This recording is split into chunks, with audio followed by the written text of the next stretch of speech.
Selamat pagi dan selamat datang di Ibadah Bahasa Indonesia ICA. Sebelum kita mulai ibadah, berikut beberapa hal yang perlu Anda ketahui.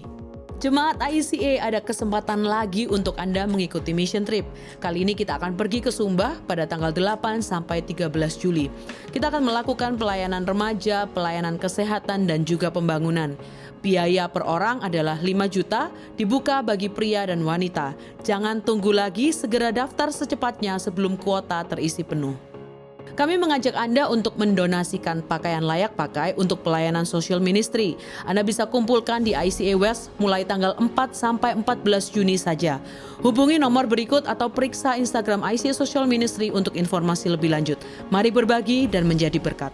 Memberikan persembahan menjadi semakin mudah. Silakan scan QR Code di layar dengan menggunakan aplikasi bank Anda atau kunjungi icaspy.com/giving untuk informasi lebih lanjut. Untuk informasi lebih lanjut tentang kegiatan di gereja ICA, tautan penting, pengumuman yang mungkin terlewatkan, serta form pendaftaran, silakan mengunduh aplikasi Church Center, satu aplikasi untuk semua informasi tentang ICA Surabaya.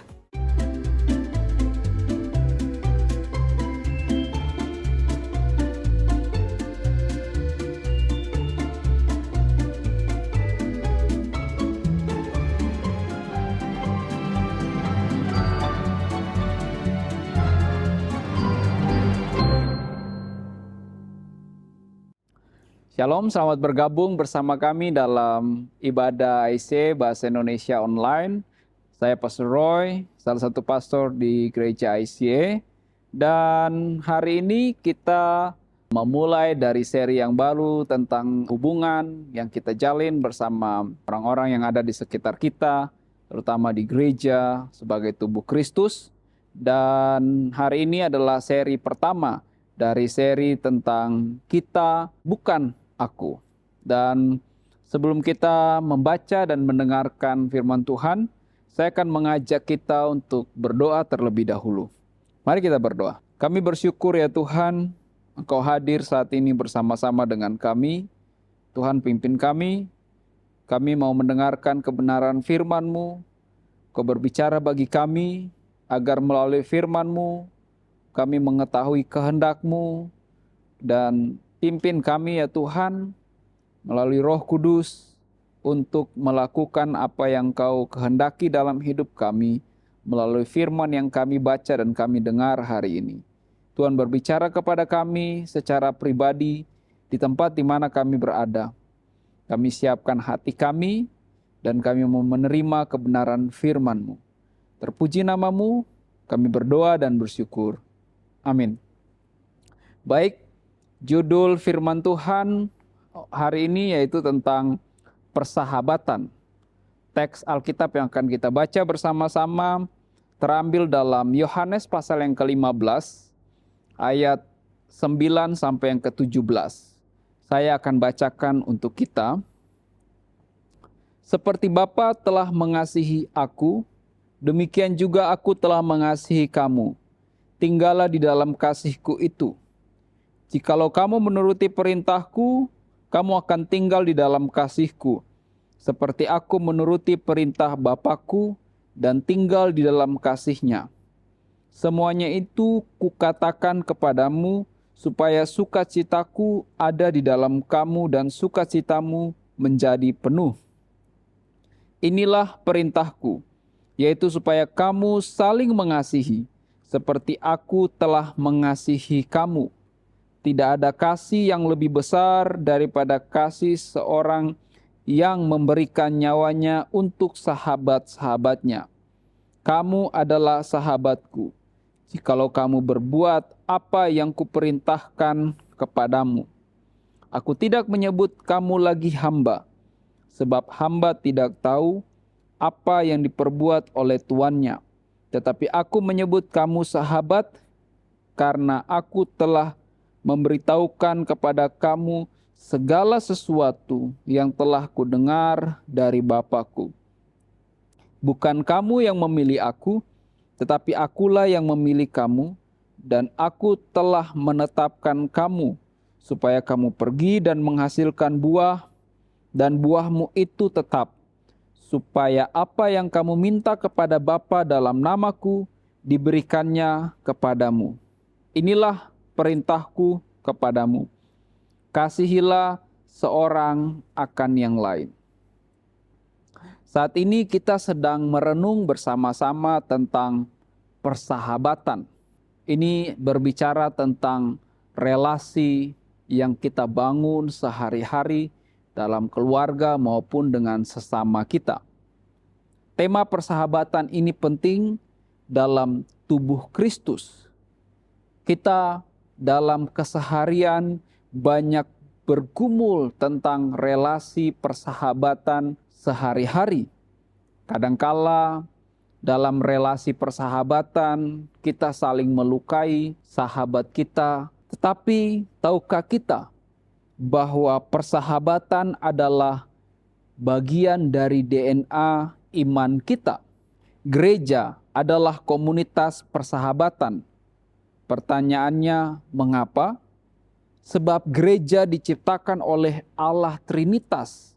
Dan Allah Trinitas adalah Allah persahabatan. Bapa, Anak, dan Roh Kudus itu bersahabat akrab, karib satu dengan yang lainnya. Mempunyai relasi kasih. Dalam Yesus Kristus, Allah Sang Sahabat itu tampil untuk engkau dan saya. Sampai-sampai Injil menyebut Yesus sebagai sahabat pemungut cukai, sahabat bagi orang-orang berdosa. Apa artinya? Persahabatan menjadi DNA kita. Persahabatan adalah desain awal Allah untuk manusia. Bahkan sebelum manusia jatuh ke dalam dosa, Allah selalu berkata ketika menciptakan sesuatu, dia selalu bilang ini baik, itu baik. Tetapi pernah satu kali Allah berkata tidak baik sebelum peristiwa kejatuhan manusia ke dalam dosa. Kejadian 2 ayat 18, Tuhan Allah berfirman, tidak baik kalau manusia itu seorang diri saja. Aku akan menjadikan penolong baginya yang sepadan dengan dia. Ini kali pertama Allah mengatakan sesuatu itu tidak baik. Persoalan pertama dalam Alkitab bukan dosa, tetapi loneliness, kesendirian, keterasingan. Persahabatan menjadi desain awal Allah supaya manusia punya wahana untuk subur menjadi manusiawi. Manusiawi ini berbicara tentang membagikan kasih sayang, kepedulian, dan kehadiran. Tidak baik manusia seorang diri saja. Ayat selanjutnya, Allah menciptakan sahabat buat laki-laki itu. Itulah awal dari pernikahan. Dan ini ingin dikatakan bahwa pernikahan adalah bentuk persahabatan yang paling karib. Maka seharusnya pasangan suami istri adalah the best friend dari pasangannya. Ketika Yesus berkata dalam Yohanes 15 ayat 15, aku tidak menyebut kamu lagi hamba, sebab hamba tidak tahu apa yang diperbuat oleh tuannya. Tetapi aku menyebut kamu sahabat, karena aku telah memberitahukan kepada kamu segala sesuatu yang telah kudengar dari Bapakku. Yesus sedang memasukkan manusia atau orang-orang percaya, engkau dan saya, ke dalam lingkungan asali kita. Bukan hanya dengan sesama, tetapi pertama-tama dengan Allah, relasi dengan Allah. Persahabatan kita dengan Allah dan sesama itu dihubungkan, dihadirkan oleh sang sahabat, yaitu Yesus Kristus. Yohanes 15 sangat penting untuk memahami persahabatan sebagai DNA dari gereja tubuh Kristus. Yang pertama, sumber persahabatan gereja adalah Allah Trinitas. Allah Trinitas adalah Allah persahabatan. Allah yang mendefinisikan hidup kita. Dan kalau Allah itu adalah Allah persahabatan, maka engkau dan saya, kita didefinisikan oleh persahabatan Allah. Yohanes 15 ayat 9, seperti Bapa telah mengasihi aku, demikianlah juga aku telah mengasihi kamu. Tinggallah di dalam kasihku itu. Kata tinggal ini penting dalam Injil Yohanes. Ini merupakan kata kunci. Sebab pertama-tama ini menunjuk kepada relasi di dalam Allah Trinitas. Satu pribadi tinggal dalam pribadi yang lain. Bapa tinggal dalam sang anak, anak tinggal dalam sang Bapa. Sedemikian eratnya ketiga pribadi ini. Sekarang perekrutan persahabat Trinitas ini dibuka dan Yesus berkata, "Ayo, tinggallah di dalam aku dan dengan demikian di dalam Allah Trinitas." Ketiga pribadi Trinitas itu bukan hanya menikmati persekutuan, persahabatan ilahi bagi diri mereka sendiri, tetapi membuka diri dan mengundang engkau dan saya untuk masuk ke dalamnya dan memberi diri untuk ditinggali dan didiami oleh kita. Itu sebabnya kita akan menemukan roh Allah tinggal dalam diri kita sehingga disebut tubuh kita adalah bait Allah. Ini adalah inti dari keselamatan. Ketika Yesus memberi undangan, tinggallah di dalam kasihku itu, maka hendak dikatakan bahwa persahabatan itu adalah anugerah, pemberian, the gift of friendship. Artinya kita tidak sedang mengusahakan supaya diri kita layak untuk menjadi sahabat Allah, tetapi Allah yang berinisiatif dan memulai terlebih dahulu menyahabati engkau dan saya. Kita dianugerahi sebuah kenyataan baru bahwa persahabatan Trinitas ini sekarang bisa kita alami berkat Yesus Kristus. Ini adalah inisiatif Allah, bukan karena kelayakan kita menjadi sahabat Allah, tetapi karena inisiatif Allah.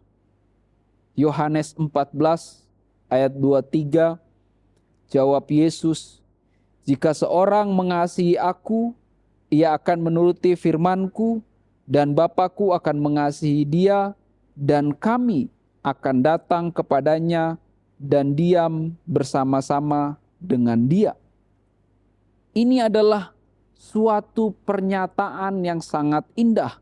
Bagaimana Allah berinisiatif mendatangi kita dan dia bersama-sama dengan kita. Allah disebut menjadi environment atau lingkungan hidup bagi kita. Ketika kita membaca kisah penciptaan yang menarik, ketika Allah menciptakan binatang, hewan-hewan yang ada di dalam air, ikan, tumbuhan dalam air dan sebagainya, dia berkata kepada air, lalu jadilah binatang dan segalanya di dalam air. Air menjadi lingkungan hidup bagi binatang-binatang yang ada di dalamnya. Ketika Allah menciptakan tumbuhan, hewan di darat, dia berkata kepada tanah, lalu tumbuhlah berbagai macam tanaman dan hewan. Itu adalah tanah adalah lingkungan hidup bagi hewan dan tumbuhan. Tetapi yang menarik, ketika Allah menjadikan manusia, dia berkata kepada siapa? Dia berkata, marilah kita menjadikan manusia menurut gambar dan rupa kita. Artinya apa? Lingkungan hidup kita, environment kita itu adalah Allah sendiri. Allah adalah lingkungan kita untuk hidup. Dia menjadi wadah, Allah menjadi tempat, Allah menjadi wadah di mana kita hidup. Di luarnya kita tidak akan hidup. Itulah konsep yang kalau kita baca dalam Yohanes 15 ayat 1-8 digambarkan sebagai pokok anggur. Kita adalah carang-carangnya dan kita tinggal di dalam Allah. Allah menjadi wadah, menjadi lingkungan hidup, tempat di mana kita hidup. Di luarnya kita tidak akan bisa hidup. Allah persahabatan, itulah DNA gereja. DNA diri kita yang adalah bait Allah. Kita dianugerahi dengan menjadi sahabat Allah. Karena kita disahabati oleh Allah melalui Yesus Kristus. Lalu apa syarat persahabatan kita dengan Allah? Yang kedua, tinggal dan menuruti firman. Ketika kita hidup dalam cinta kepada Yesus, perhatikan ini. Mengasihi dalam Injil Yohanes bukan pertama-tama melakukan sesuatu yang baik bagi orang lain.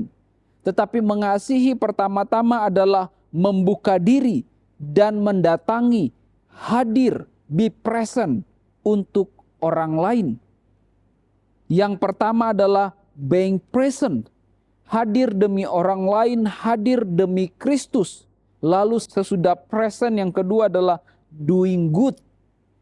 Dalam Yohanes 15, Yesus memakai kata lain untuk doing good. Bukan kasih, sebab kasih artinya adalah being present.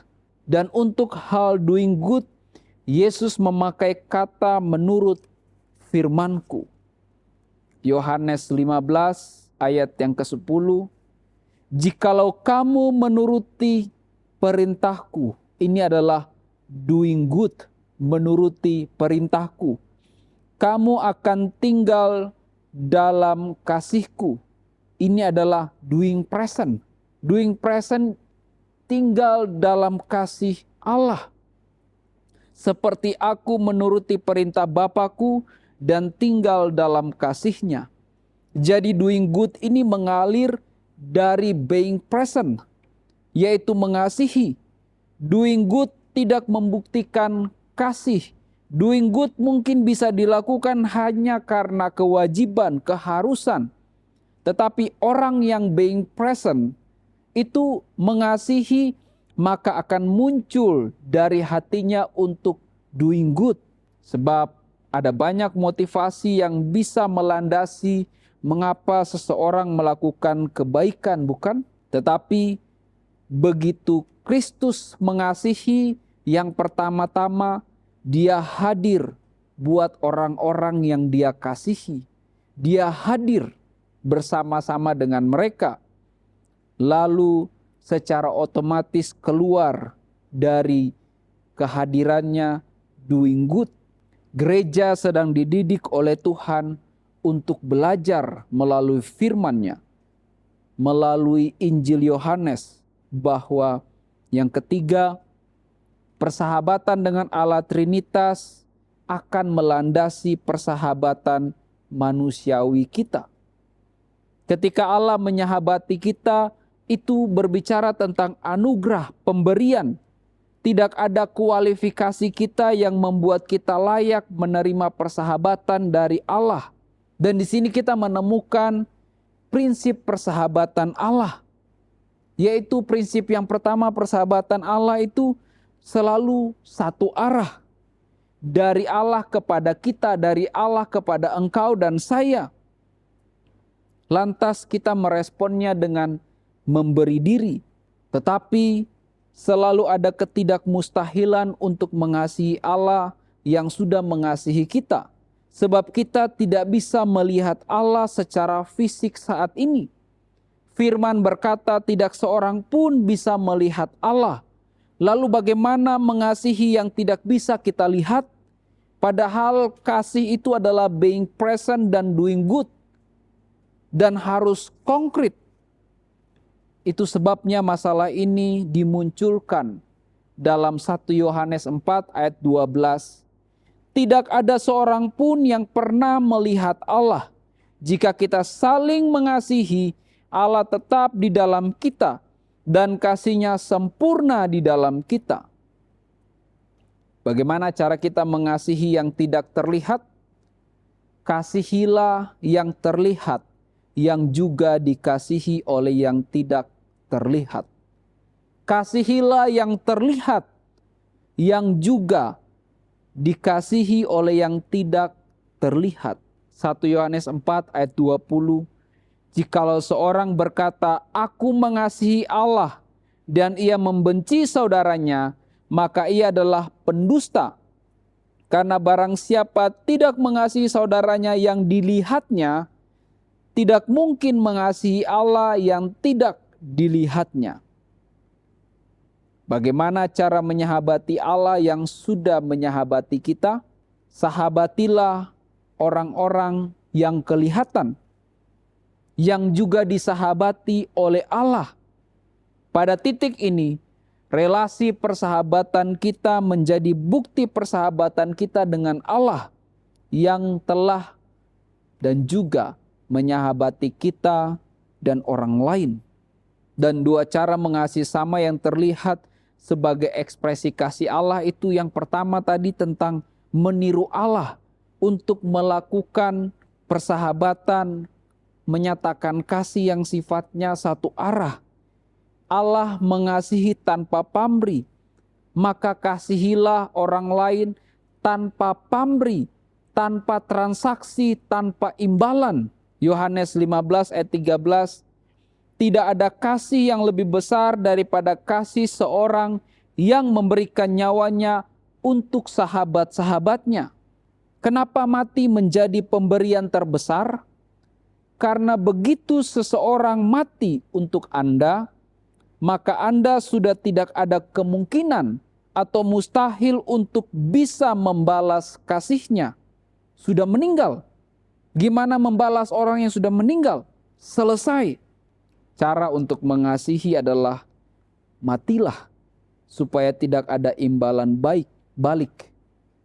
Tentu bukan mati secara fisik, tetapi mati setiap hari, matikan keakuan, mematikan diri. Kalau kata Yohanes, aku semakin berkurang, Kristus semakin bertambah. Mematikan keakuan, kepentingan diri, keinginan diri. Kita memberi, mengasihi, bukan karena punya waktu untuk menerima imbalannya. Itu sebabnya kita perlu mati setiap saat, mematikan keakuan kita setiap waktu. Ya mungkin kita punya pengalaman kalau ada tetangga kita yang pulang dari luar kota atau dari kota-kota tertentu lalu bawa oleh-oleh kepada kita, mungkin bingka, pia dan sebagainya, dan dia kasih kepada kita. Janganlah tunggu minggu depan untuk balas pemberian itu. Tidak perlu dibalas. Karena pemberian orang yang sungguh-sungguh adalah pemberian satu arah. Begitu dibalas, itu menjadi dua arah. Itu bukan lagi pemberian satu arah, tetapi transaksi. 1 Yohanes 4 ayat 19, kita mengasihi karena Allah lebih dulu mengasihi kita. Kita diminta untuk meneruskan kebaikan kepada yang lain, bukan membalas kepada Allah. Meneruskan, membagikan kepada orang lain. Itu sebabnya kita harus punya mental persahabatan yang benar. Kita tidak sedang memberikan kepada seseorang, menyahabati seseorang, mengasihi seseorang, dan kita menunggu dia membalas kepada kita. Bukan itu konsep kekristenan dalam mengasihi, dalam persahabatan yang benar. Kita diminta teruskan, memberikan kasih, menyahabati, bukan transaksi. Dan ketika kita membalas transaksi, maka waktu kita liburan, saat kita cari oleh-oleh yang muncul dalam pikiran kita, oh dia kasih pia, saya nggak boleh kasih yang terlalu mahal, yang kalau kurang lebih ukurannya harganya sama dan sebagainya. Maka yang muncul dalam otak kita adalah kalkulasi. Lalu pemberian yang tadinya itu tulus, dan ketika kita balas itu menjadi transaksi. Tapi perhatikan ini, seorang yang rela mati untuk orang lain, mengorbankan hasrat untuk mendapat imbalan, mematikan keakuan. Minggu lalu kita belajar tentang Galatia. Kita diminta untuk terus menabur, menggunakan kesempatan untuk terus melakukan hal yang baik. Hidup menjadi Injil tanpa memikirkan tentang buah yang harus kita terima. Paulus mengatakan itu adalah masa-masa di mana kita pergunakan sebagai kesempatan untuk terus menabur, dan menabur. Dan bukan berfokus kepada buah. Lihatlah orang tua yang merawat anak-anaknya dengan tulus.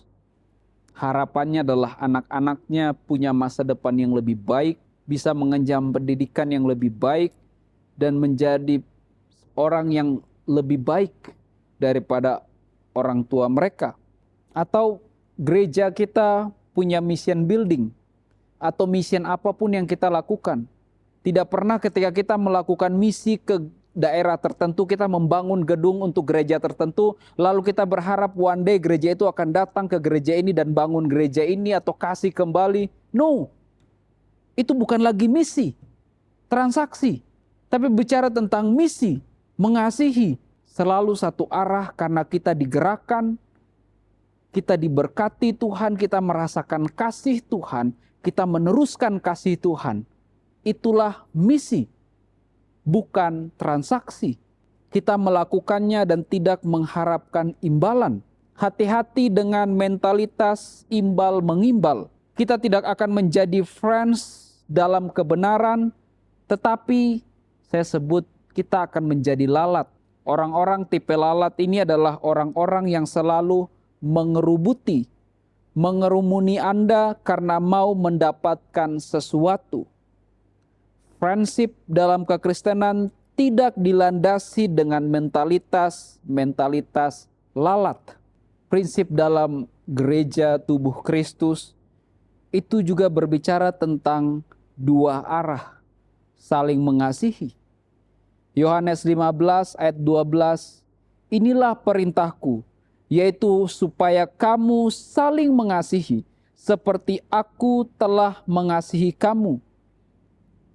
Yohanes 15 ayat 17, inilah perintahku kepadamu, kasihilah seorang akan yang lain. Ini arti generik dari gereja. Gereja adalah persekutuan, di mana setiap orang menerima cinta satu arah dari sang sahabat Kristus dan dipimpin Roh Kudus untuk mengasihi satu arah kepada orang lain. Dan ketika berkumpullah semua orang yang mau mengasihi satu arah itu, maka terciptalah hubungan kasih, saling mengasihi, dan kemudian sebagai suatu persekutuan yang sehat. Bayangkan kita melakukan kebaikan, mengasihi, menyahabati setiap orang tanpa berpikir, tanpa punya motivasi yang keliru bahwa dia akan balas kembali. Tapi kita punya hati yang sehat dalam kebenaran. Saya harus meneruskan kasih Kristus. Saya memberikan sesuatu yang baik, saya melakukan sesuatu yang baik, dan harapan saya adalah dia meneruskan itu kepada yang lain, bukan kembali kepadaku. Bayangkan kita hidup dalam persekutuan seperti itu, yang terjadi adalah relasi kasih yang benar-benar dikehendaki Allah. Lalu terciptalah misi keluar, melakukan sesuatu keluar. Itulah definisi dari gereja tanpa imbalan, gereja tanpa transaksi, gereja tanpa balas-membalas. Itu sebabnya persahabatan menjadi model menggereja yang diciptakan oleh Tuhan dan ditunjukkan oleh Yohanes. Kalau kita membaca tulisan-tulisan Yohanes, mulai dari Injil Yohanes, kitab 1 Yohanes, 2 Yohanes, dan 3 Yohanes, temanya itu selalu berbicara tentang persahabatan dalam tubuh Kristus. Dan di akhir dari kitab 3 Yohanes pasal 1 ayat yang ke-15, ini pasal terakhir dan ayat terakhir dari tulisan Yohanes. Dikatakan, damai sejahtera menyertai engkau. Salam dari sahabat-sahabatmu, sampaikanlah salamku kepada sahabat-sahabat satu persatu. Ini adalah model gereja awal yang dituliskan oleh Yohanes. Bagaimana gereja itu hadir. Gereja digambarkan sebagai persekutuan para sahabat. Karena kita sudah disahabati oleh Kristus dan kita akan menyahabati sesama kita yang juga disahabati oleh Kristus. Yang terakhir, yang keempat, gereja adalah persekutuan para sahabat Allah. Yohanes 15 ayat 15, Aku tidak menyebut kamu lagi hamba, sebab hamba tidak tahu apa yang diperbuat oleh tuannya. Tetapi aku menyebut kamu sahabat, karena aku telah memberitahukan kepada kamu segala sesuatu yang telah kudengar dari Bapa-Ku. Perhatikan ini, tidak lagi hamba tetapi sahabat, bukan lagi A tetapi B. Ini pola dasar dari Alkitab.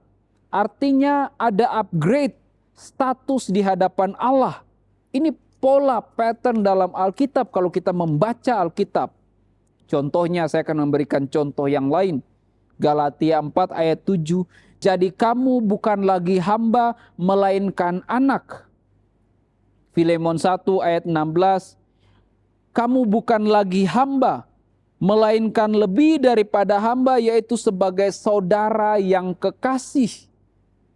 Efesus 2 ayat 19, kamu bukan lagi orang asing dan pendatang, tetapi kamu adalah kawan sewarga dari orang-orang kudus, anggota-anggota keluarga Allah. Ada upgrade yang kita terima dari Allah Yesus Kristus. Khususnya dalam Yohanes 15 ayat 15, upgrade itu dari hamba, dari pelayan, menjadi sahabat. Dan alasan ini disampaikan oleh Yesus dalam Yohanes 15 ayat 15 bagian B, tetapi aku menyebut kamu sahabat, karena aku telah memberitahukan kepada kamu segala sesuatu yang telah kudengar dari Bapa-Ku. Ciri sahabat itu bisa membuka isi hatinya kepada kita, bukan? Allah Trinitas adalah Allah persahabatan. Membuka cintanya kepada sang anak. Itu relasi yang eksklusif. Ngobrol dengan orang-orang penting atau orang-orang yang dekat di hati kita, di hidup kita. Tentu omongan-omongan yang kita sampaikan kepada orang-orang yang kita dengar dari orang-orang terdekat yang ada di hati kita, pasangan kita, keluarga kita, tentu kita tidak akan pernah mengumbar itu. Itu tanda dari intimacy. Tetapi Yesus sekarang berkata, tanda intimacy persahabatan dengan Bapa itu, Yesus membukanya pada sahabat-sahabatnya. Aku tidak lagi menyebutmu hamba. Yesus berkata, Bapa memberitahu kepadaku, sekarang aku beritahu kepadamu. Artinya engkau, kita, bagian dari persekutuan Allah Tritunggal. Tetapi sampai saat ini, gereja masih suka grade 1, grade yang paling bawah, hamba, pelayan. Dan kita lupa, Yesus berkata, aku tidak menyebut kamu lagi hamba, aku menyebut engkau sahabat. Di tengah-tengah dunia yang makin lonely, bising, individual, pesan persahabatan dalam tubuh Kristus harus kita hadirkan keluar menjadi misi. Dalam dunia ini orang-orang selalu berlomba-lomba mengatasi, berlomba-lomba untuk mengalahkan, mendahului, berlomba untuk menguasai satu dengan yang lain. ingin menjadi tuan atas satu dengan yang lain. Tetapi Yesus menawarkan sebuah relasi yang berakar pada relasinya dengan Sang Bapa. Relasi kasih yang dinikmati dalam persahabatan dengan Allah Tritunggal yang terjadi dalam tubuh Kristus. Ingat perkataan Yesus kepada setiap orang, kepada engkau dan saya. Aku tidak lagi menyebut kamu hamba, sebab engkau adalah sahabatku. Hiduplah dengan sungguh-sungguh sebagai sahabat Kristus bagi sesamamu. Amin. Mari kita berdoa. Ya Tuhan, terima kasih untuk kebenaran firman-Mu yang datang bagi kami saat ini. Tuhan, Engkau yang mendefinisikan hidup kami, dan kami menemukan arti hidup kami, bahwa kami dikasihi, kami adalah sahabat-sahabat Allah. Kami di-upgrade dari pelayan menjadi sahabat Allah. Tuhan, tolong kami. Roh Kudus pimpin hidup kami untuk kami bisa menyahabati, menjadi sahabat, hadir bagi sesama kami yang juga disahabati oleh Allah. Tuhan, pimpin kami agar ketika kami melakukan sesuatu, kami mencontohi Engkau.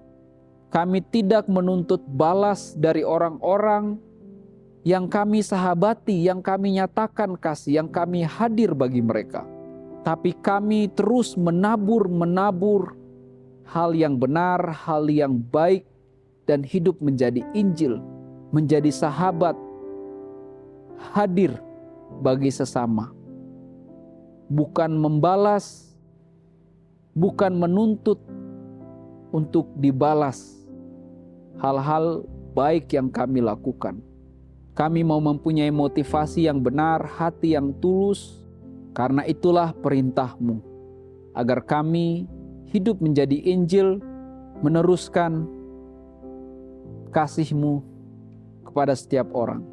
Tuhan, Kau melihat hidup kami, Kau melihat dan mengetahui setiap struggle yang kami alami.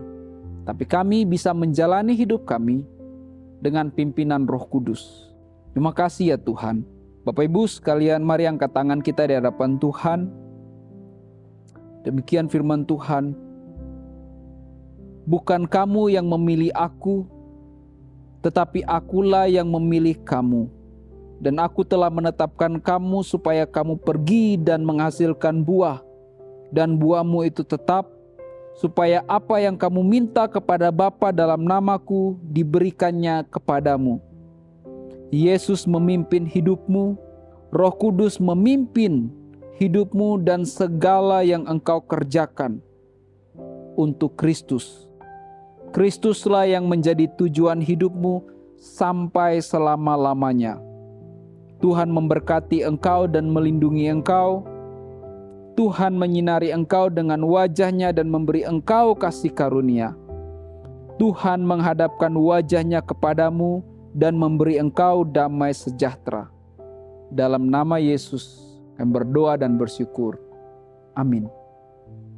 Tuhan Yesus memberkati, selamat hari Minggu, dan sampai jumpa di ibadah selanjutnya. Jangan lupa datang, karena minggu depan kita akan merayakan Hari Ayah bersama-sama di tempat ini. Tuhan Yesus memberkati dan sampai jumpa. Kami senang Anda bergabung dengan ibadah ICA hari ini. Selamat berakhir pekan dan sampai jumpa minggu depan. Tuhan berkati Anda dan keluarga. Sumbangan dana untuk beasiswa YDP memiliki kode QR yang baru. Dana beasiswa YDP membantu anak-anak remaja kurang mampu di komunitas agar dapat mengejar impian mereka untuk mendapatkan pendidikan di perguruan tinggi. Pemberian untuk program ini sekarang memiliki kode QR sendiri, sehingga akan lebih mudah untuk Anda memberi dan mendukung impian anak-anak di YDP. ICA Kids mencari sukarelawan untuk membantu dalam bidang musik, pujian, sound, dan LCD. Mari bersama membantu Next Gen di ICA dengan mendaftar sekarang juga. Jemaat ICA, ada kesempatan lagi untuk Anda mengikuti mission trip. Kali ini kita akan pergi ke Sumba pada tanggal 8 sampai 13 Juli. Kita akan melakukan pelayanan remaja, pelayanan kesehatan, dan juga pembangunan. Biaya per orang adalah 5 juta, dibuka bagi pria dan wanita. Jangan tunggu lagi, segera daftar secepatnya sebelum kuota terisi penuh. Kami mengajak Anda untuk mendonasikan pakaian layak pakai untuk pelayanan social ministry. Anda bisa kumpulkan di ICA West mulai tanggal 4 sampai 14 Juni saja. Hubungi nomor berikut atau periksa Instagram ICA Social Ministry untuk informasi lebih lanjut. Mari berbagi dan menjadi berkat. Memberikan persembahan menjadi semakin mudah. Silakan scan QR Code di layar dengan menggunakan aplikasi bank Anda atau kunjungi icaspy.com/giving untuk informasi lebih lanjut. ICA membuka kesempatan untuk Anda dapat bergabung menjadi volunteer di ICA untuk melayani dalam bidang service media dan juga hospitality. Untuk mendaftarkan diri menjadi volunteer di ICA, Anda bisa scan QR Code di layar atau di meja informasi yang ada di lobi. Mari melayani Tuhan dan memberkati gerejanya. Kelompok kecil adalah cara terbaik untuk terhubung dan bertemu dengan lebih banyak teman di ICA. Apabila Anda belum tertanam dalam komunitas Go Group di ICA, silakan kunjungi website ICA atau buka dari aplikasi Church Center untuk menemukan Go Group yang tepat bagi musim kehidupan Anda saat ini. Mari bertumbuh melalui Go Group. Kami rindu untuk bisa mendoakan Anda. Bagikan pokok doa Anda melalui tautan bit.ly/ICA Prayer Online dan bersama kita melangkah dan percaya bahwa Tuhan bekerja. ICA Prayer Service diadakan setiap hari Selasa pada pukul 6.30 sampai 7.30 malam lewat Zoom. Anda bisa mengunjungi Instagram kami @ICSBY untuk mendapatkan meeting ID-nya. Mari menyembah dan berdoa bersama. Tahukah Anda bahwa catatan khotbah ICA dapat ditemukan setiap minggunya di aplikasi Alkitab YouVersion? Setelah mengunduh aplikasi YouVersion, cukup klik Events, ketik lokasi ICA Anda di hari itu, yaitu ICA West atau ICA East, untuk menemukan catatan khotbah dan semua ayat Alkitab untuk khotbah hari Minggu tersebut. Selamat mencoba! Untuk informasi lebih lanjut tentang kegiatan di gereja ICA, tautan penting, pengumuman yang mungkin terlewatkan, serta form pendaftaran, silakan mengunduh aplikasi Church Center, satu aplikasi untuk semua informasi tentang ICA Surabaya. ICA mengadakan ibadah setiap minggu di gereja dan juga online di YouTube channel ICA Surabaya. Jadwal ibadah di cabang West dan ibadah online adalah jam 8 pagi untuk ibadah bahasa Indonesia dan jam 10 pagi untuk ibadah bahasa Inggris. Sementara di cabang East, ibadah bahasa Indonesia diadakan pada jam 8 pagi, lalu untuk bahasa Inggris ada di jam 9.15 dan jam 11 pagi. Bergabung bersama kami setiap hari Minggu untuk menyembah dan belajar firman Tuhan bersama-sama. Ikuti sosial media ICA Surabaya di YouTube, Facebook, Instagram, dan Spotify. Anda dapat menemukan berbagai informasi, playlist musik, video, renungan, dan lainnya.